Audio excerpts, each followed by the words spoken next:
Sorry, just a question for Kylie as well. You mentioned the LifePath solutions that you've been working on at BlackRock. Sort of curious, you mentioned it sort of growingly puts a portion of the portfolio into annuities. I'm wondering, how is that framed to members throughout the course of accumulation into retirement?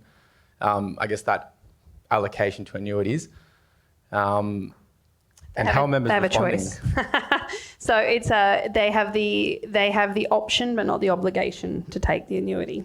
So it's I think if they don't take the annuity, the income will come from the bond ladder, so investing in bonds of different maturities and taking that income, as well as there'll be capital growth on the equity exposure.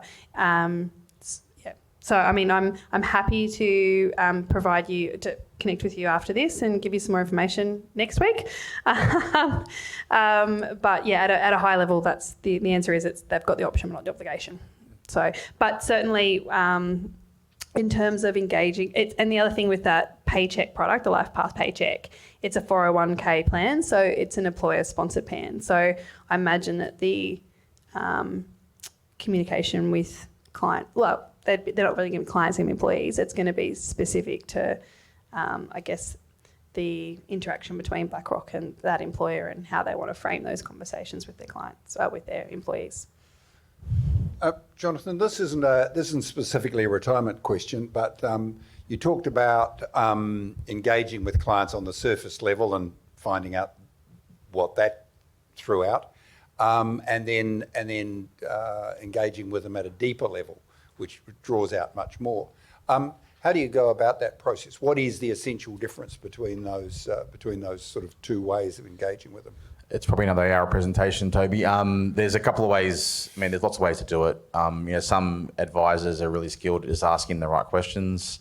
Other advisors need tools. I'm actually a really big believer in the behavioural aspects of using cards. So the way I've done it for a long time is I give a client a deck of cards. There's 50 cards in there.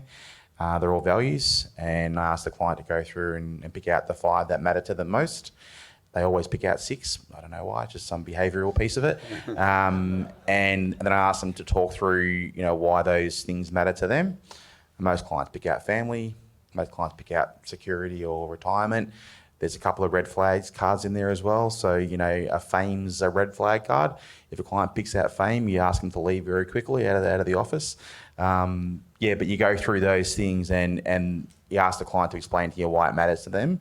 And what they tell you without really telling you is to tell you everything. So with their family, you say, tell me about your family, your mum and dad, your brother and sister, your kids, the whole work. So, but there is a behavioural aspect to having the cards in their hand.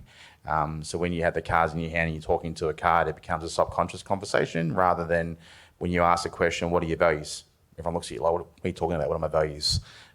It's a very hard question to answer, but you give someone some playing cards and it changes the whole way the conversation happens.